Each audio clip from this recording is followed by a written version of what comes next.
Good morning, class. Today I will give some rules based on rotational motion. I will try to teach you that you can understand the rotational motion and solve the problem easily. I will try my best. Okay? Most probably ज़्यादातर लोग बोलते हैं कि rotation बहुत tough है, तो हम कोशिश करते हैं. कोशिश करने में क्या है, कोशिश करने वाला तो कभी हारता नहीं है. तो हम देखते हैं कैसे क्या होता है. पहला इसका रूल क्या है, पहले हम रूल समझते हैं कि पहले मोमेंट और इनर्शिया से ही रूल बताते हैं. पहला रूल क्या है कि moment of inertia of a rigid body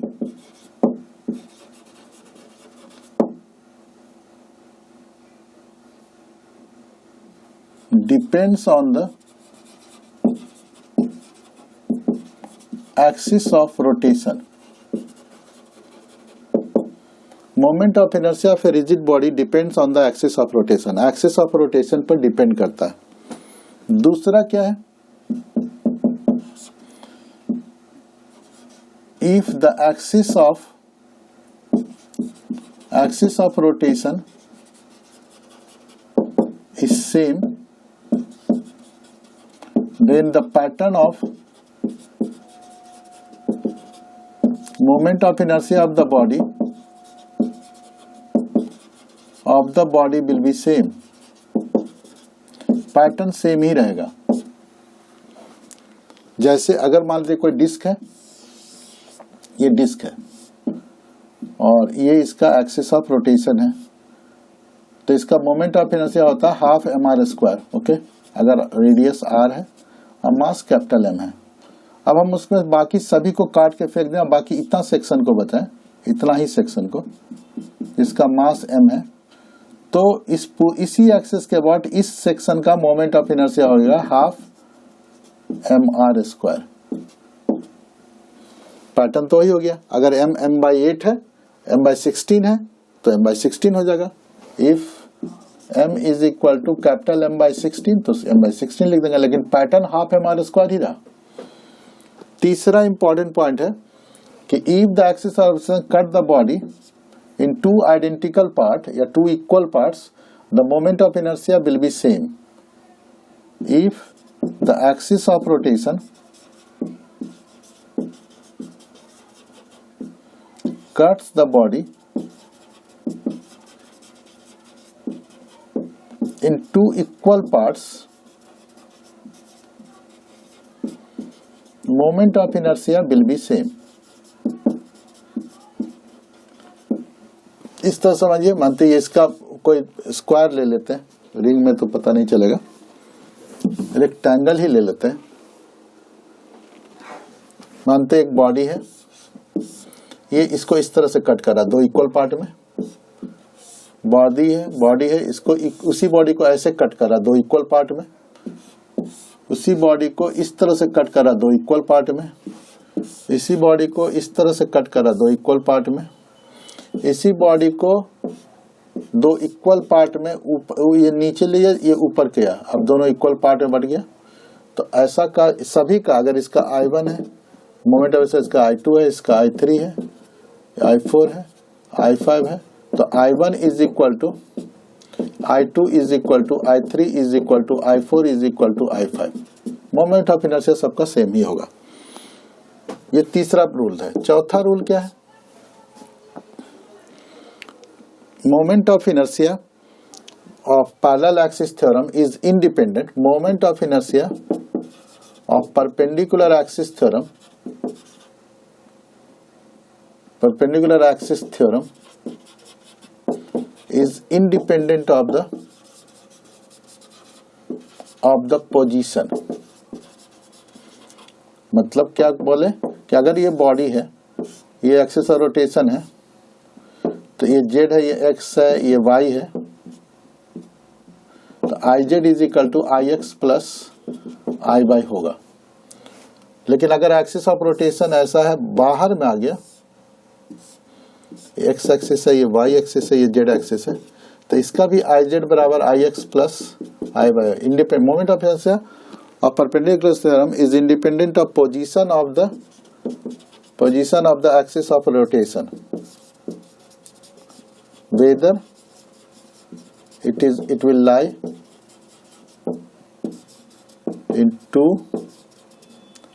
on the body or outside the body, on the body or outside the body. Body के ऊपर भी लाई कर सकता है, बाहर भी लाई कर सकता है. अगला पॉइंट है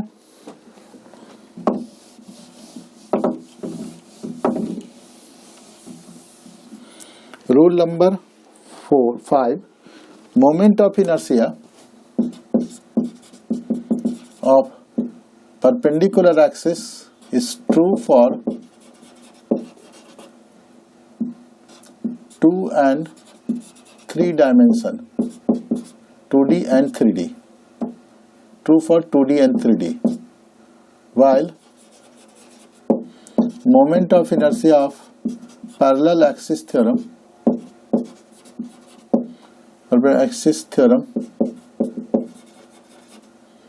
parallel axis theorem is true for 1D, 2D, 3D. किसी के लिए भी ट्रू है ये. छठा पॉइंट है कि अगर दो एक्सिस ऑफ रोटेशन है, छठा पॉइंट है कि अगर दो एक्सिस ऑफ रोटेशन, मान लो एक व्हील है, एक बड़ा व्हील है, एक छोटा व्हील है, अब बेल्ट से जुड़ा हुआ है दोनों, इस तरह से घूम रहा है.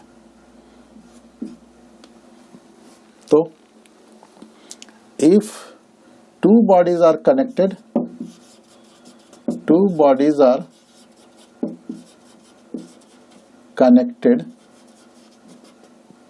with each other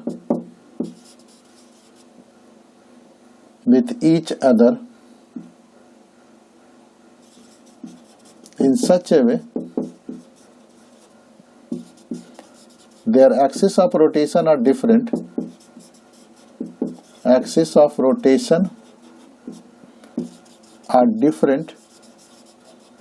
अगर axis of rotation different है, then the angular velocity will be same, then linear will be same,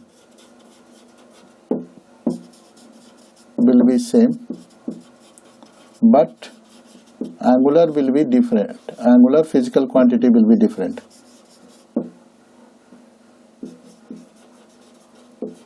Physical quantity will be same, but angular physical quantity will be different.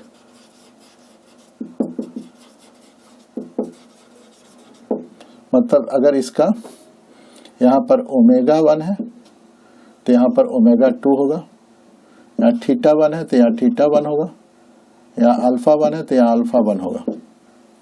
ठीक है. लेकिन यहाँ पर V1 है तो यहाँ V है तो यहाँ पर भी V होगा, यहाँ A है तो यहाँ भी A होगा, यहाँ L डिस्टेंस कवर कर रहा है तो यहाँ L डिस्टेंस कवर कर रहा है. मैंने लीनियर सेम होगा, एंगुलर डिफर करेगा. का स्क्रीनशॉट ले लिए.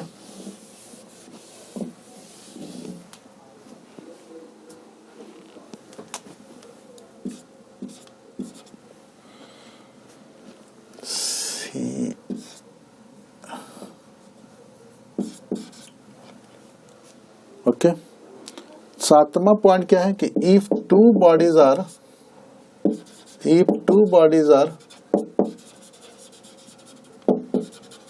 connected with each other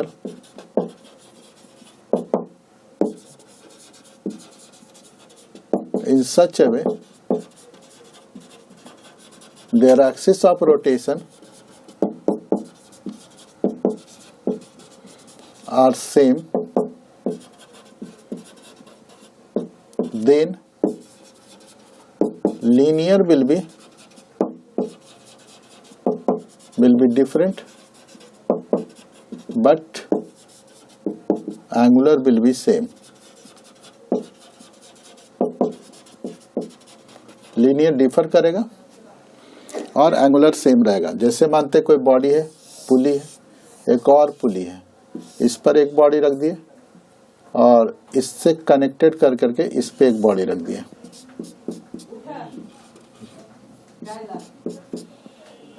ठीक है, तो क्या होगा, इसका ए इसका लीनियर से डिफर करे, लीनियर डिफर करेगा। यहाँ पर वेलोसिटी v1 होगा तो यहाँ पर वेलोसिटी v2 होगा।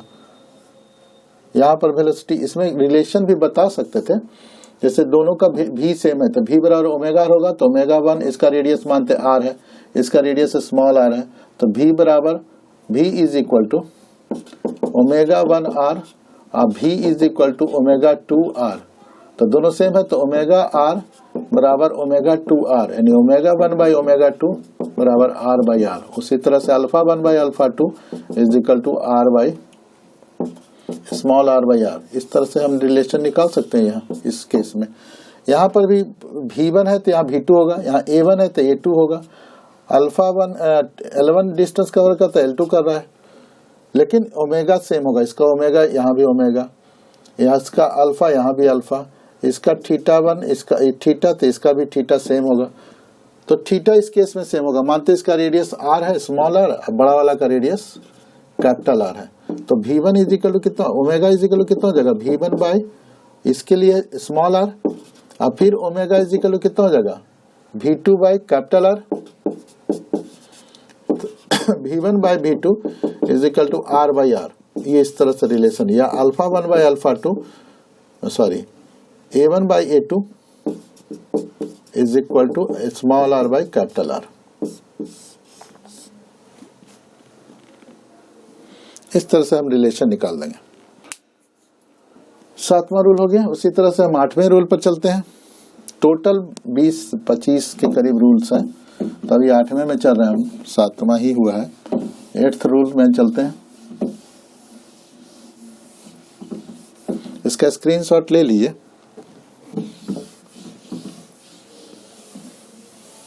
रूल नंबर 8,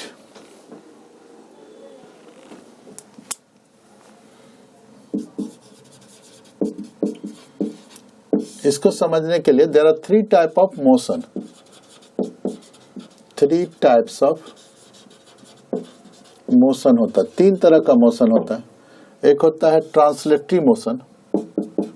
ट्रांसलेटरी मोशन, इसमें हर एक का वेलोसिटी सेम होता है, हर एक पार्ट का velocity. Each particle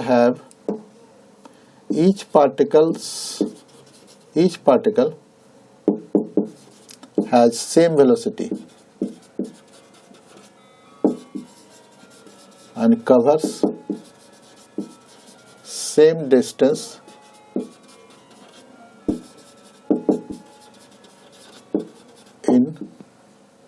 in a given time। Given time में सेम डिस्टेंस ट्रेवल करता है, ऐसे मोशन को कहते हैं ट्रांसलेटरी मोशन। दूसरे तरह का मोशन होता है rotatory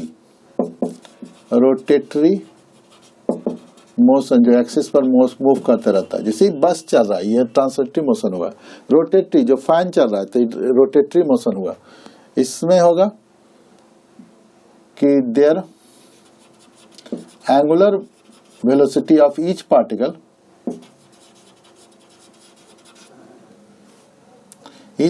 same linear velocity। angular velocity their angular velocity of each particle, the angular velocity of each particle will be same। Angular हर एक पार्टिकल का, इस पार्टिकल का सेंटर को छोड़कर प्रत्येक पार्टिकल का एंगुलर वेलोसिटी सेम होगा, उसको कहते हैं रोटेटरी मोशन। तीसरा जो इंपॉर्टेंट है रोलिंग। रोलिंग मोशन क्या है, अगर बॉडी रोल कर रहा हो, माने इसमें 2 तरह का मोशन हो सकता है, combination of translatory and combination of translatory and rotatory motion. Rotatory motion, तो इसमें v बराबर ओमेगा r, a बराबर अल्फा r, ये थीटा बराबर l बाई r, ये सब फॉर्मूला अप्लाई होगा। तो इस 3 तरह का मोशन होता है। अब इसमें हम बताते हैं कि प्रत्येक का डिस्टेंस ट्रेवल सेम टाइम करता है, इसमें डिस्टेंस ट्रेवल नहीं करता है। इसमें डिस्टेंस कैसे, प्रत्येक पार्टिकल का वेलोसिटी क्या होगा, इसमें प्रत्येक पार्टिकल का velocity to determine the velocity, इसी में बताते हैं टू डिटरमाइन वेलोसिटी। तो प्रत्येक पार्टिकल का वेलोसिटी, सेंटर का जो वेलोसिटी होगा वही सबका होगा, v। इसमें ट्रांसलेटरी टू डिटरमाइन वेलोसिटी है। रोलिंग में क्या होगा कि सेंटर का वेलोसिटी vcm 0 होगा और बाकी हर जगह का v होगा ये ओमेगा r के बराबर होगा अगर r रेडियस है। अगर हम किसी पॉइंट का, मान लो इस पॉइंट का देखना चाहते हैं तो टेंजेंशियली हो जाएगा, ये डिस्टेंस r है तो ये v1 बराबर ओमेगा r होगा, यहाँ ओमेगा स्मॉल r हो जाएगा। इस तरह से अलग अलग पॉइंट का अलग अलग वेलोसिटी होगा, टेंजेंशियल होगा। इस पॉइंट में वेलोसिटी क्या होगा, इसमें 2 तरह का वेलोसिटी होगा। अगर मानते हैं नीचे से एंगल लिया जाए, मानते ये थीटा एंगल है, तो एक टेंजेंशियल वेलोसिटी इस तरह से होगा और एक लीनियर वेलोसिटी इस डायरेक्शन में होगा। तो अगर ये थीटा है, थोड़ा सा बड़ा सा दिखाए, ये थीटा, ये 90 माइनस थीटा हो जाएगा, ये 90 है तो ये हो जाएगा 90 माइनस थीटा, ये थीटा हो जाएगा। तो ये v का 2 कंपोनेंट हो जाएगा, v cos थीटा इधर की ओर होगा और दूसरा हो जाएगा v sin थीटा। इसका मतलब x एक्सिस में इसका वेलोसिटी हो जाएगा v minus v cos theta i और y एक्सिस में हो जाएगा v sin थीटा g। ठीक है, इसको कंबाइन करके दिखाते हैं। v इज इक्वल टू होगा v common 1 minus cos theta i और plus v sin theta j, v resultant is equal to. तो इसका मैग्नीट्यूड अगर हम निकाला जाए तो कितना हो जाएगा, v square 1 square plus cos square theta minus 2 cos theta, या इसको v square 1 minus cos theta का whole square plus v square sine square theta का रूट ओवर,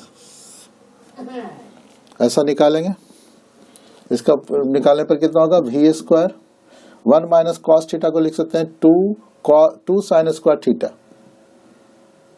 या तोड़ देते हैं 1 प्लस कॉस स्क्वायर थीटा, तोड़ ही देते हैं direct, v square plus v square cos square theta अब minus 2v cos theta plus v square sine square theta का रूट ओवर प्लस है ये। तो v स्क्वायर रख दिया, अब v square cos square theta, v square cos sine square theta, v square and 2v square minus 2v cos theta का root over, 2v cos theta का root over.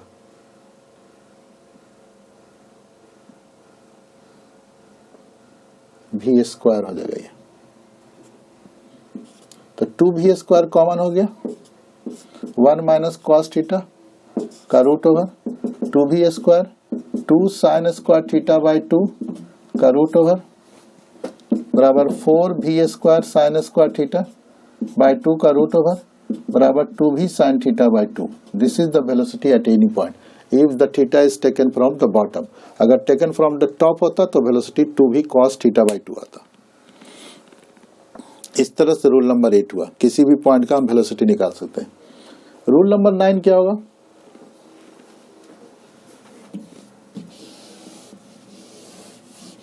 To determine the acceleration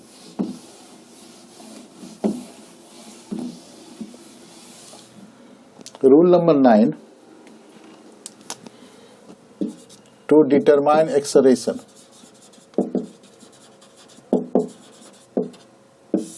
अगर कोई body translate कर रहा है तो इसके हर एक पॉइंट का एक्सेलरेशन ए होगा, सेंटर का भी एक्सेलरेशन ए होगा, किसी जनरल पॉइंट का भी एक्सेलरेशन ए होगा। ट्रांसलेटरी मोशन में, टी से ट्रांसलेटरी समझ लेते हैं।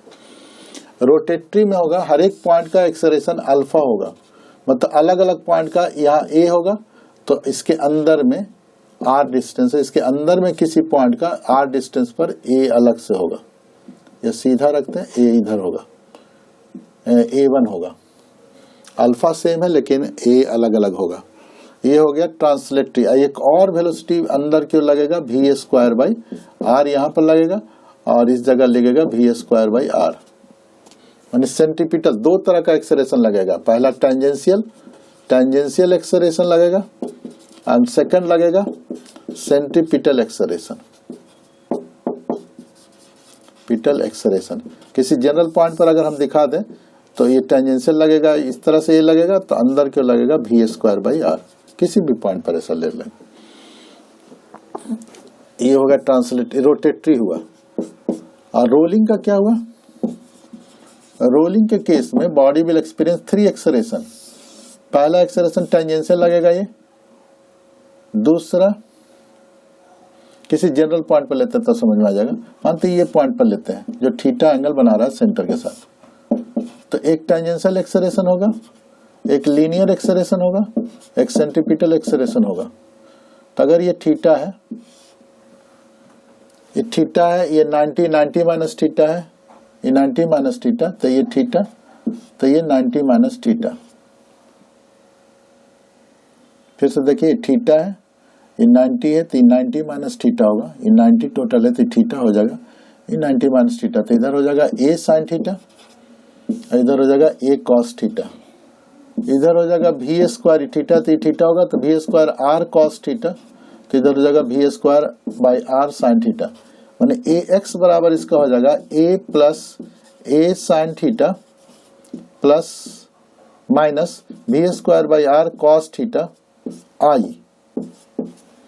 और ay बराबर होगा माइनस, इस जगह के लिए, ए पॉइंट के लिए, अलग अलग के लिए अलग अलग हो सकता है, v²/r sine theta plus a cos theta g होगा। इस तरह से एक्सेलरेशन निकलेगा।